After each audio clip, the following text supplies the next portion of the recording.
नमस्कार दोस्तों, Gurukul of politics पर आपका स्वागत है। मैं हूं आपका दोस्त धर्मेंद्र कुमारी और हमारे साथ मौजूद हैं हम सबके प्रिय डॉक्टर सतीश त्यागी जी। नमस्कार दोस्तों, गली गली में शोर है, राहुल गांधी चोर है।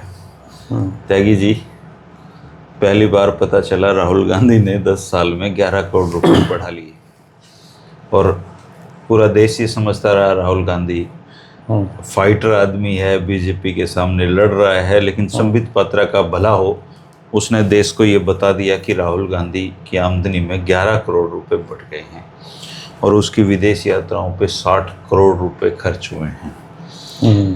तो उनकी इस महान उपलब्धि पे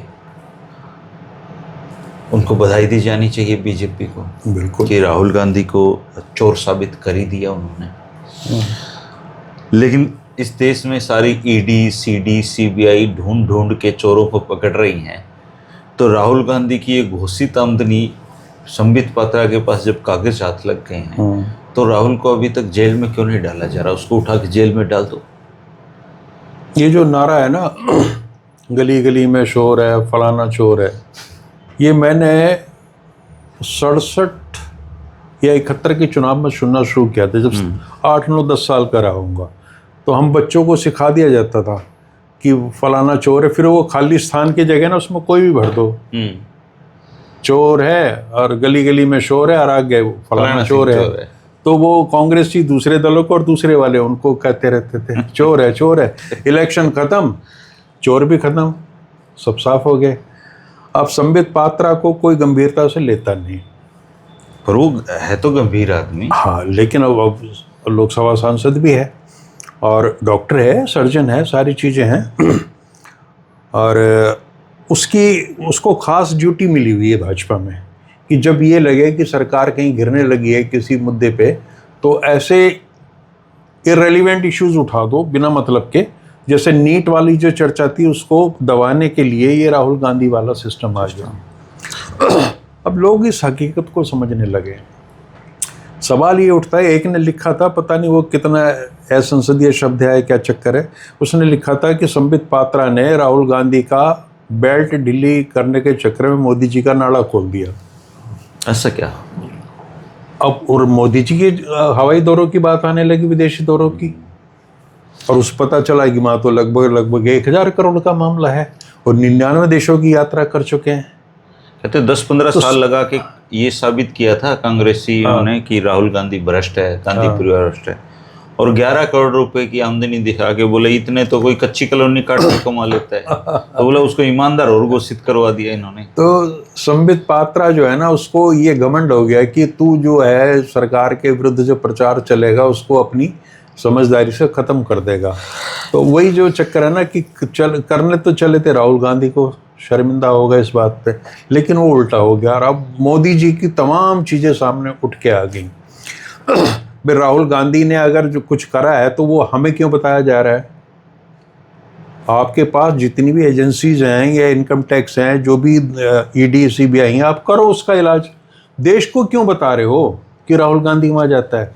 बल्कि देश तो इस बात पर ताज्जुब कर रहा है कि क्या सिर्फ 54 यात्राएं 20 साल में? सच में मुझे ऐसे लगा कि शायद संबित पात्रा कहीं गिनती में गलती कर गया।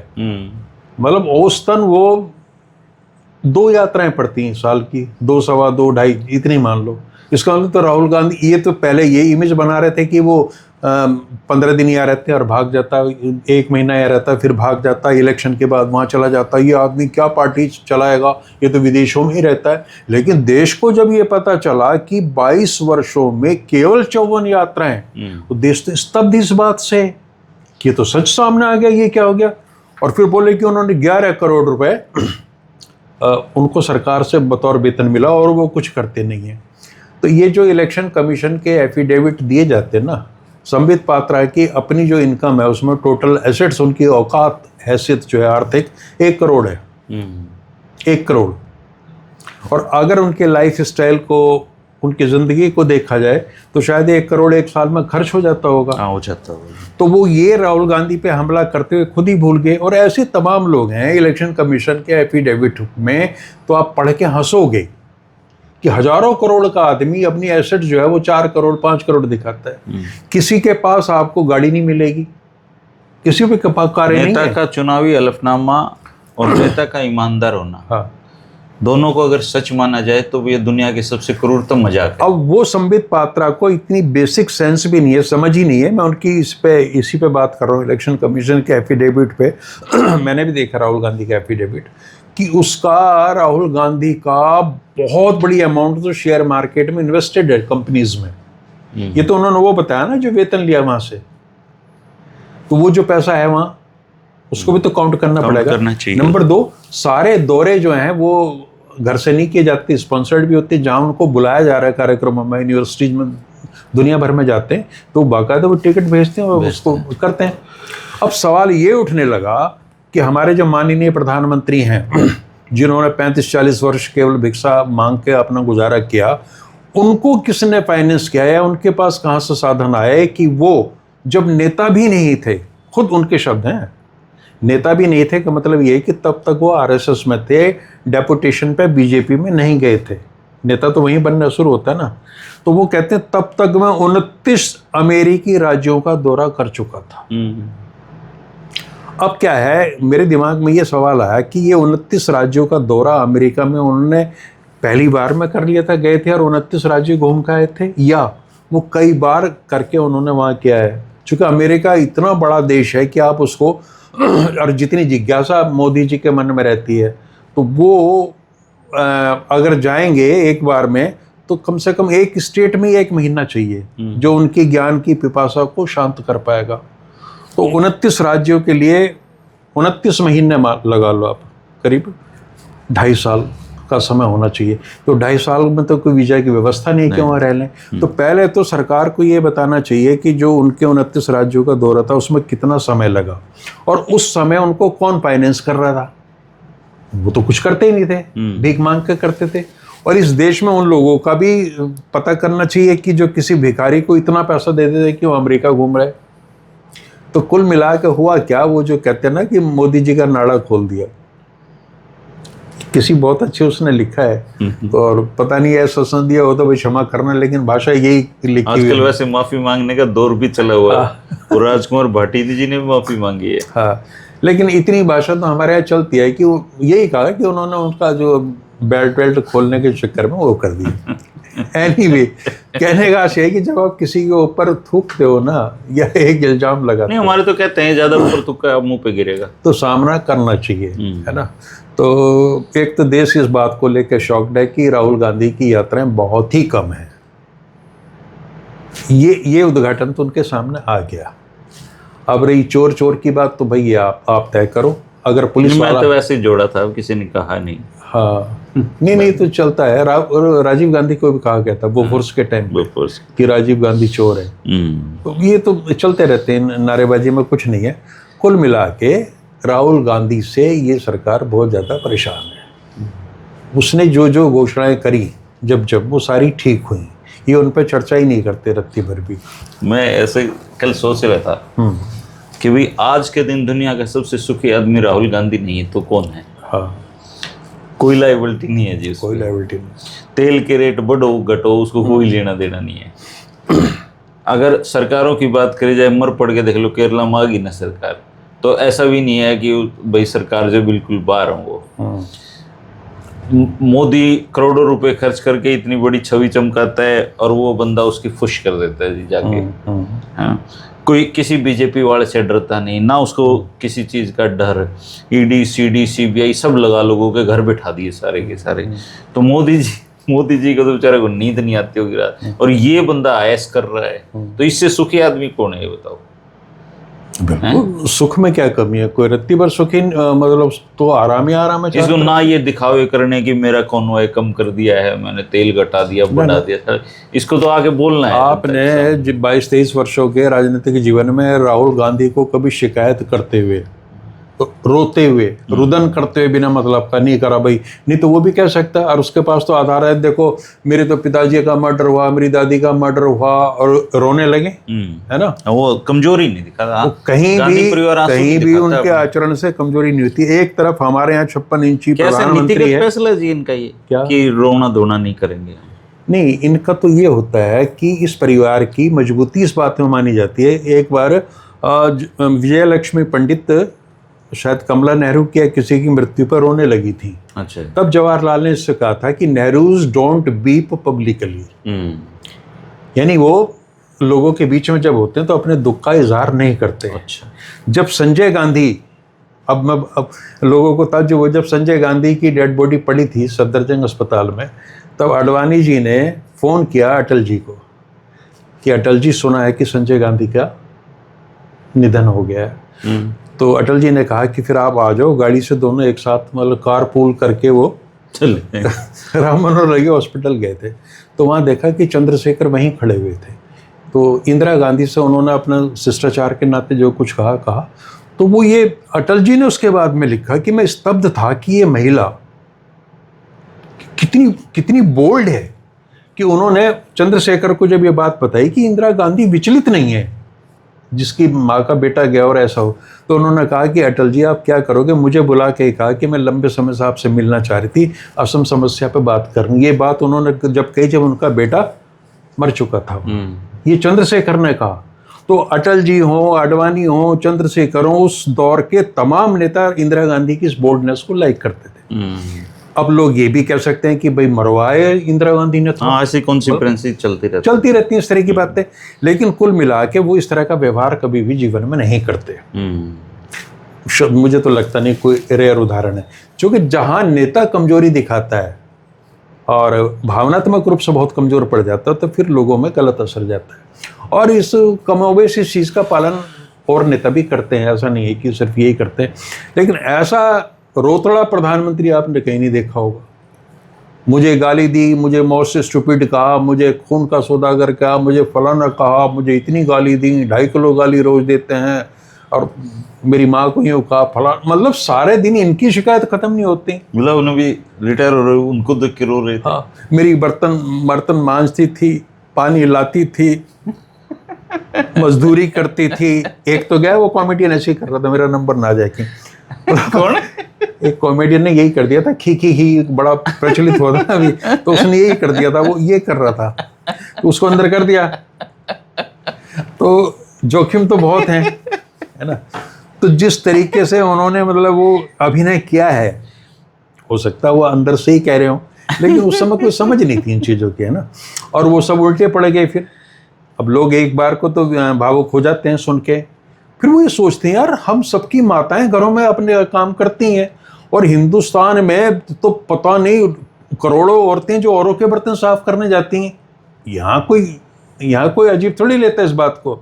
और पानी लाती हैं, यहाँ तो एक पूरी नौकरों की जमात है, करोड़ों लोग नौकरी करते हैं दूसरों की, और वो जुल्म भी सहते हैं साथ में नौकर होने के नाते।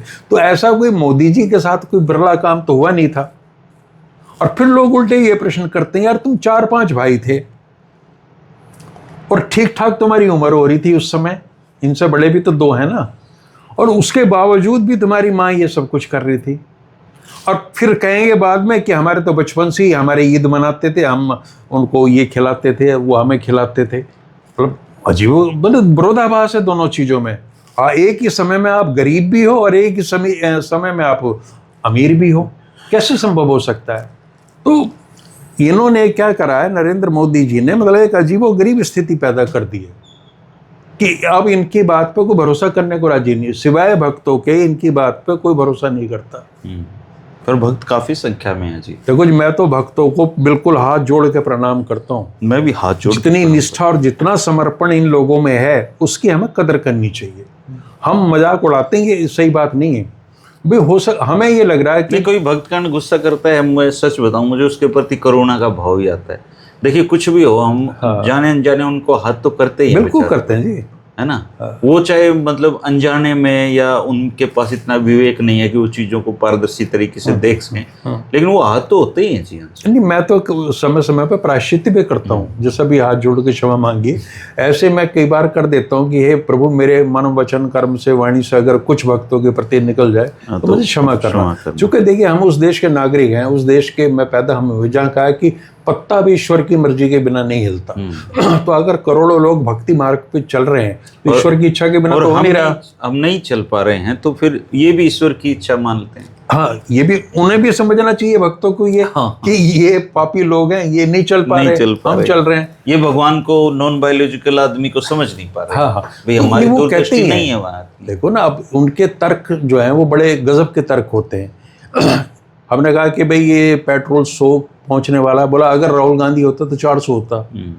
अब क्या जवाब दोगे इसका? मुझे याद आया सर, जब यूपीए सरकार थी जी, तो जब बैरल के रेट बहुत ज़्यादा बढ़ गए थे, तब भी उन्होंने 70-72 रुपये पेट्रोल बेचा सर, और बहुत कम मतलब पेट्रोल की कीमतों में वृद्धि की।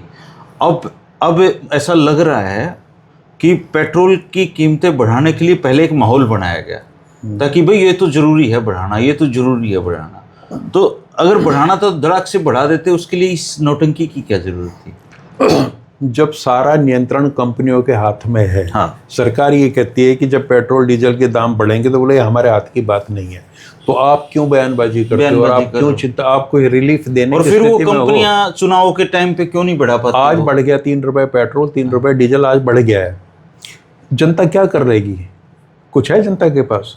ठीक है, एक आर्थिक बोझ है और उसको सहन कर लेंगे, लेकिन इसमें प्रधानमंत्री बाकायदा अपील कर रहे हैं, लोगों का आह्वान कर रहे हैं। और पहले याद हो सर आपको, चल रही है। जब पेट्रोल के दाम बढ़ते थे, डीजल के, या रुपया गिरता था, तो ये अमिताभ बच्चन, ये कई लोग, ये वो क्या गंजा आदमी अनुपम खेर, ये सब लोग बहुत ट्वीट करते थे। अभी चुप है, खामोश, बोलते ही नहीं अभी भी कुछ।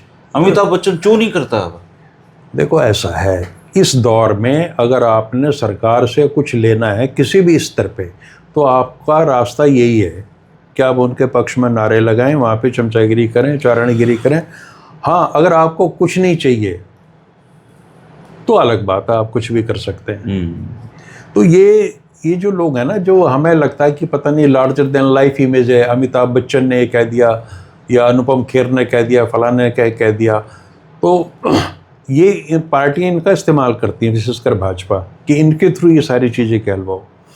तो नरेंद्र मोदी जी अब जिस 13वें वर्ष में शायद वो चल रहे हैं, अभी आज मेरे ख्याल से आंकड़ा उनका 100 को क्रॉस कर जाएगा। 99 यात्राएं पहले और 5 ये 104। एक तो राष्ट्र के लिए बड़ी उपलब्धि है कि वो देश के पहले प्रधानमंत्री हैं जिनकी सबसे ज़्यादा विदेश यात्राएं हुई हैं। और आज उन्होंने, वो आज या कल पता नहीं, जब मैं वीडियो देख रहा था, उन्होंने हाथ हिला दिया। वो किसको हिलाते हैं हाथ वहाँ? क्योंकि कोई नहीं नेता वेता तो होता नहीं। वो तो जब टनल में जा रहे थे तब भी वहाँ कोई नहीं था, वो उन्होंने फोटो खिंचवाने होते हैं। उसको ना फोटोज हैं, वीडियो हैं। अब जैसे मान लिया कभी अगर जो सामने कोई नहीं है फिर भी ऐसे करते रहो। वो ये मानते हैं कि देश है मेरे सामने और देश मुझे देख रहा है और मैं देश को देख रहा हूँ, ठीक है ना, तो वो अपने हाथ कहीं भी हिला देते आराम से, करते रहो है। हाँ नहीं मानते। देखिए क्या होता है, चीन के राष्ट्रपति ने, शी जिनपिंग ने कल ट्रंप के सामने औकात दिखा दीजिए, औकात दिखा दी पूरी तरीके से। उसने ये कह दिया कि दुनिया बदल रही है और अब तुम्हारी हैसियत वो नहीं है जो पहले वाली है, इसलिए मिस्टर ट्रंप होश में आ जाओ। वो ये कहने का साहस रखता है और कहते ताइवान के चक्कर में पड़ने की जरूरत नहीं है। नहीं, वो अपनी शर्तों पे वो शर्तें डिक्टेट कर रहा है। मतलब एक आदमी ट्रंप सारी दुनिया को डिक्टेट कर रहा था और इतना दुस्साहसी हो गया था कि एक तो राष्ट्रपति को उठवा लिया और हमारे प्रधानमंत्री को इतना कमजोर कर दिया, डाउटफुल कर दिया कि वो जवाब देने की स्थिति में नहीं है। तो हमारे राज्यों के मामलों में अमेरिकी लोग आते हैं सर। हाँ। तो अब इनको तो कुछ भी कहोगे तो भक्त तो ये कि कहेंगे फिर क्या हो गया, फिर क्या हो गया, या फिर ये ढूंढते हैं लगने में उसमें कि देखो इतिहास में कभी नेहरू के साथ ऐसा हुआ था क्या। तो ये उन कामों में व्यस्त हो जाते हैं। जैसे वो आ गई द हिंदू अखबार की कटिंग आ गई, वो फेक थी, वो फेक थी, सबने सिद्ध कर दिया। ओरिजिनल अखबार भी उन्होंने मना कर दिया ये। तो जब ऐसी ये हरकतें करते हैं तो मुझे तो कई बार धर्मेंद्र जी भी अफसोस होता है, इनकी अज्ञानता पर, मूर्खता पर हंसी आती है। कि कम से कम दुश्मन इंटेलिजेंट तो होना चाहिए जो आपका लेकिन सर प्रतिद्वंदी ये है। हमें हंसी आती है, एक बहुत बड़ा वर्ग ऐसा है जिसको सच लगती है बात, उसके पास इतना बेचारे ना टाइम है, ना संसाधन है, ना बुद्धि है कि वो ये पता करो कि ये अखबार असली है कि नकली है। अब भाटी है सर बेचारा, राजकुमार भाटी को मैं बहुत ही विद्वान आदमी मानता हूँ, और उनके मैं सारे वीडियो भी देख, उनके गले आ पड़ा, देख लो कैसे वो माफी मांग ली उन्होंने। हाँ, हैं? तो देश जो है ना बहुत हमारा संवेदनशील है। यहाँ धर्म पे, या पता नहीं कब जाति किसकी पे भावनाएं आहत हो जाएं। और सब वर्टिकली डिवाइडेड है ना। आपको पता ही नहीं, आप किसी आदमी से आज की तारीख में संवाद नहीं कर सकते, पता नहीं वो किस चीज पर आहत हो जाए। तो इसलिए वाणी पे संयम बना कर रखना बहुत जरूरी है, और उसका एक ही तरीका है कि मौन रहो, चुप रहो। वाणी पे संयम का तो यही तरीका, और क्या है। तो सिर्फ कानों का इस्तेमाल करो, जीभ का इस्तेमाल कम से कम करो इस हाल में, नहीं तो जीभ काटती जाएगी, है ना। और जो बहुत ज़्यादा बोलता तो वो गलत भी बोल देता है पता नहीं क्या निकल जाए। राजकुमार भाटी जी बड़े लोकप्रिय हो रहे थे, 2-2.5 महीने से बड़ी अच्छी बात कर रहे थे, तो हमें ये लग रहा था कहीं नजर ना लग जाए। अब वो आ गए हमारे ब्राह्मण भाइयों के निशाने पे, और अब वो सुनने को तैयार नहीं है कि इसने, वो कह रहा है कि मैंने 12 मिनट की पूरी वीडियो सुन लो। क्यों सुन ले, क्यों सुन ले, जब 8 सेकंड की वीडियो में काम चल रहा है। हमारा तो काम चल रहा है इसमें 30 सेकंड वाली में। अब जैसे मैंने पहले शुरुआत में बोला है कि राहुल गांधी गली गली में चोर है, राहुल गांधी चोर है, भाई इतनी में काम जब चल रहा है तो पूरी वीडियो क्यों सुननी है? बस उनके मतलब की चीज वो थी, उतनी है भाई। तो यहाँ व्याख्याओं का और स्पष्टीकरण का कोई अर्थ नहीं है। हम संवाद की दृष्टि से एक अजीब से दौर में गुजर रहे हैं, ठीक है ना। हमें ये भी चिंता है कि आदमी आदमी से दूर हो रहा है, और आज अंतर्राष्ट्रीय परिवार दिवस बताते हैं, है ना। तो परिवार की महत्ता, परिवार की जो इम्पोर्टेंस है पूरी दुनिया को बताने का दिन है ना। तो अब हम तो बड़े खुश नसीब रहे हैं सर इस मामले में। दादा दादी थे घर पे, 4 चाचा ताऊ काका सब थे, फिर ये काकी मौसी ताई सब थी, बुआ थी, हम फिर बच्चे थे, और परिवार में हम तो पशुओं को भी मानते थे सर, सच बताएं तो। जो हमारे काला और धोला बैलों की जोड़ी थी वो भी फैमिली मेंबर ही थे, हमारी बुरी भैंस थी वो भी फैमिली मेंबर ही थी। और शाम को सर आंगन में ऐसे बैठ के, और दादी एक पिड्डे पे बैठती थी, बाजरे की खिचड़ी सबको डाल के देती थी, फिर दूध डालती थी, और सर उसमें जो आनंद था ना, वो अब कहीं बैठ के खा ले वो है ही नहीं। धर्मेंद्र जी, जो ज्वाइंट फैमिली, संयुक्त परिवार की परंपरा है ना, उसका सबसे बड़ा योगदान ये था कि आप एक दूसरे को स्वीकार करने की स्थिति वहाँ पैदा होती थी, और आपके क्रोध पे, आपके भावनाओं पे नियंत्रण को सिस्टम रखता था। आपके ताऊ चाचा बड़े भाई या गांव के और लोग भी आपको डांट दें डपट दें तो इसका बुरा नहीं माना जाता था। मतलब एक मनुष्य के विकास करने का सबसे बढ़िया तरीका वो था। आज हालत ये होगी, जॉइंट फैमिली सिस्टम चला गया, न्यूक्लियर फैमिली होगी। न्यूक्लियर फैमिली में मियाँ बीवी और बच्चे हैं उसमें भी टेक्नोलॉजी हो गई, हमारी पॉलिटिक्स होगी, उसने इतनी बड़ी दरार पैदा कर दी है कि अब तो यह है कि मियाँ बीवी राजनीतिक रूप से अलग ढंग से सोच सकते हैं। चलो तो इसमें भी कोई दिक्कत नहीं है, लेकिन अब अगर ये देख लो ऐसी वाली स्थिति हो गई कि उनमें से एक पक्ष पूरी तरह से भक्ति मार्ग पे चल रहा है और दूसरा थोड़ी सी भक्ति और कर्म मार्ग पे चल रहा है, तो हिंसा तो होना स्वाभाविक है उस समय में, और हो भी जाती है। मैं तो ऐसे बच्चे जो देखते हैं वो कहते हैं कि मतलब अभी ये तो नहीं कह रहे बाप को कि तू पागल हो चुका है, मूर्ख हो चुका है, पर वो ये कहते हैं कि आप नहीं समझोगे। दिमाग से जब ये सेंटेंस आता है ना बच्चों की तरफ से, आप नहीं समझोगे। किराना स्टोर पे सामान इसमें बहुत कुछ शामिल होता है। तो वो बच्चे की माँ डांट रही थी उसको, तो मैंने कहा क्या हुआ? बहुत कुछ नहीं, इसका दिमाग सरका हुआ है। बच्चे ने, वो जो किराना स्टोर पे काम करता है उसके साथ, माँ के साथ, और कुछ नहीं, दिमाग सरका हुआ मम्मी का। जो कि वो ठीक ठाक है आंटी, वो डांट इसलिए रही थी कि कोई सामान कहीं रखा हुआ था और उसने इतनी लापरवाही से रखा कि वो दब के लीक हो गया, तो वो पूरा तेल बिखर गया उधर। वो डांट इसलिए रही थी, और वो लड़का अपनी माँ के बारे में मुझे कह रहा है कि इसका दिमाग सरका हुआ। बताओ, मतलब आज की जनरेशन मेहनती है, वो लड़का काम करवाता साथ में, लेकिन अपनी माँ के बारे में मेरे एक ग्राहक के सामने ऐसे विचार रखते हैं।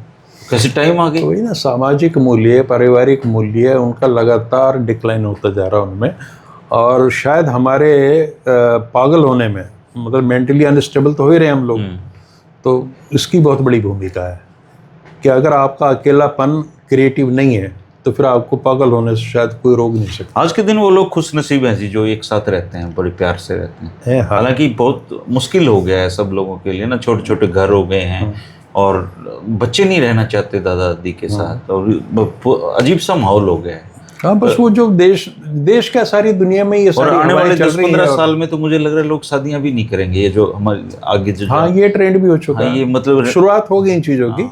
मतलब जो विकसित देशों में अमेरिका वगैरह में चीजें हो रहा है, 100 में से 40 शादियां ही टिकती हैं, 60 तो तलाक और हो जाती वहाँ ये कह रहे हैं कि जिस अनुपात में हमारे यहाँ बिगाड़ शुरू हो रहा है, इसी अनुपात में इससे ज्यादा वहाँ सुधार होना शुरू हो सुधार रहा होना है। वो पारिवारिक मूल्यों की तरफ लौटने लगे, फैमिली की इंपॉर्टेंस है। समझने जैसे लगे। ये यहूदी हैं इजराइल, इनके लिए फैमिली बहुत मायने रखती है, ये फैमिली को बहुत समय देते हैं। तो किसी भी सूरत में हमें अपने जो संयुक्त परिवार की व्यवस्था है, आगे वापस तो शायद अब नहीं आ सकती, लेकिन घरों को टूटने से बचाना चाहिए। और उसका तरीका सिर्फ यही है कि आप 3-4 मंजिला मकान बनाने की सरकार वो दे रही है, तो जैसे कुमार विश्वास ने करा है उसमें 5 फ्लोर हैं। सर एक चीज हो रही कुमार विश्वास पे, कहते हैं कि जहाँ सरस्वती है वहाँ लक्ष्मी नहीं आती। ऐसा सुना है हमने। ये कुमार विश्वास का घर देखा तो लगता है सरस्वती और लक्ष्मी एक साथ विराज रही है वहाँ। वो बिल्कुल चुनौती दे रहे हैं और लोग तरह तरह की बात उठा रहे हैं कि इधर का पैसा उधर का पैसा, लेकिन वो शब्दों के व्यापारी हैं और बड़े प्रभावी वक्ता हैं और उसके नाते उनको पैसा भी मिलता है। उनके घर पे सब कुछ है सर, स्टीम बाथ, फलाना बाथ। उन्होंने क्या करा है कि देखिए, धन होगा तो बहुत सारी चीजें होती हैं, लेकिन आइडिया भी होना बड़ी बात है। एक फ्लोर पूरा बनाया है पेरेंट्स फ्लोर, मम्मी पापा के लिए अपने, तो वो घर में भी हैं और अलग भी हैं। एक फ्लोर है उनकी 2 बेटियां, तो डॉटर्स फ्लोर है, उसका नाम ये रखा हुआ उन्होंने। एक पे उनका वर्क प्लेस है, ये सारा का सारा। मतलब उस एक ही जगह में उन्होंने सबको स्पेस दे दिया। तो हमारी दिक्कत क्या है आधुनिक युग में कि हर आदमी स्पेस चाहता है। तो अगर हम संयुक्त परिवार में रहते हुए हर मेंबर को उसका स्पेस दे दें, जगह दे दें, फिर कोई दिक्कत, और मानसिक स्तर पे उनको थोड़ी लिबर्टी दे दें जीने की, तो ये संयुक्त परिवारों को टूटने से बचाया जा सकता है। ये वाला सिस्टम अगर रहेगा कि 10 के 10 लोग मूंग की दाल खाएंगे या लौकी खाएंगे आज, या करेला टिंडा खाएंगे, यहाँ से परेशानी शुरू हो जाती है। तो थोपो मत अपने आप को, है ना। जैसे ये 1 नेशन 1 इलेक्शन, हर चीज 1, ये जो थोपोगे इससे टूट पैदा होगी। आपके वाले भी टूट जाएंगे धीरे धीरे, देखें। बात है। अभी तो वो पाखंड कर रहे हैं, बातें आपकी सुनते हैं बड़े बड़े, अपने जीवन में नहीं उतार रहे उन चीज़ों को।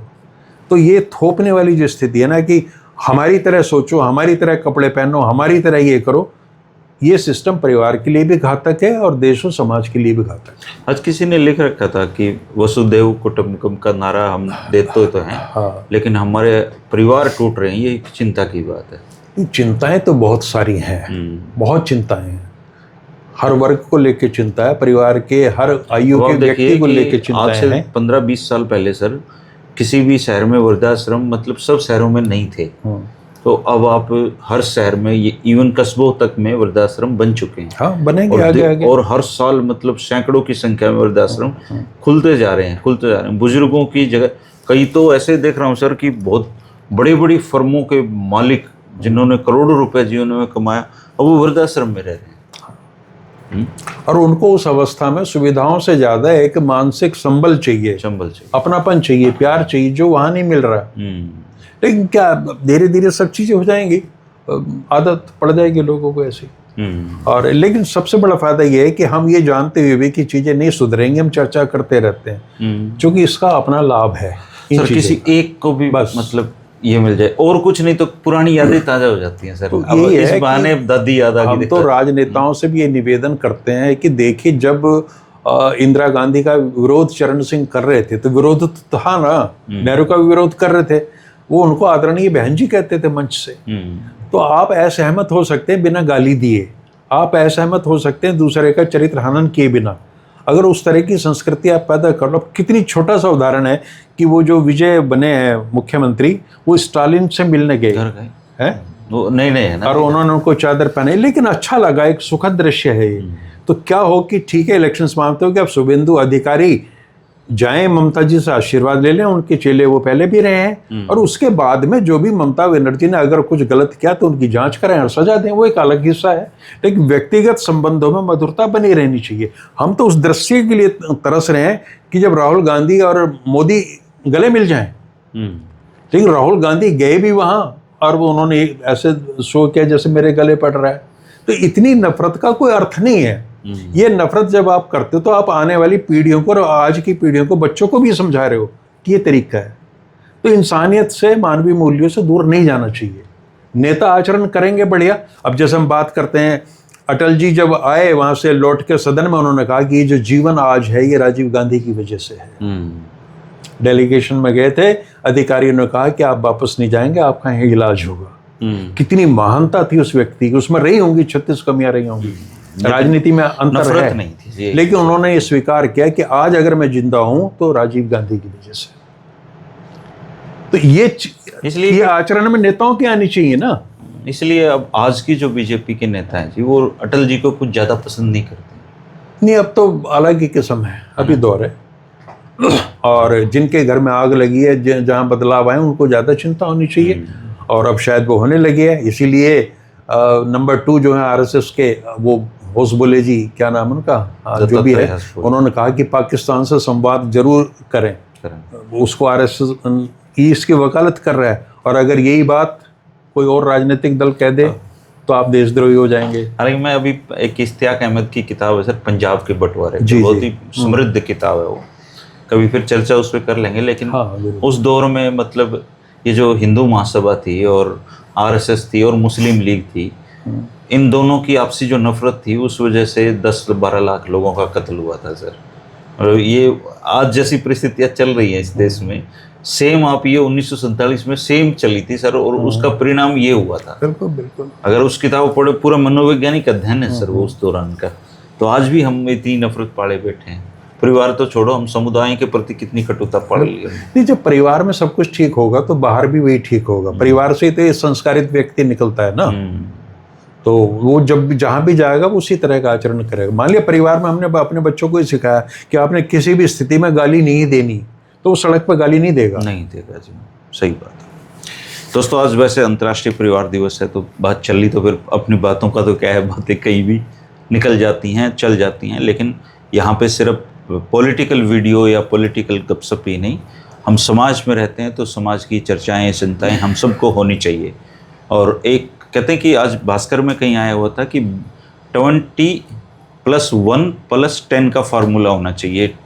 सुबह 20 मिनट अपनी फैमिली के साथ बातें करो, एक समय का खाना फैमिली के साथ खाओ, और रात को सोते समय 10 मिनट परिवार से बात करो। अगर केवल इतना भी कर लेंगे तब भी कहते हैं कि जॉइंट फैमिली। बिरला परिवार के जो अब लोग हैं, कुमार मंगलम बिरला वगैरह, उनके यहाँ एक नियम है कि जब भी वो दिल्ली में है और देश में है, वो रात का खाना एक साथ खाते हैं हमेशा। उस बीच में किसी का फोन नहीं चल सकता, सब अलग रख देते हैं। तो वो 1 घंटा उनका ऐसा होता है, घर के लोगों के बारे में बात करना, बिजनेस की कोई बात नहीं होती।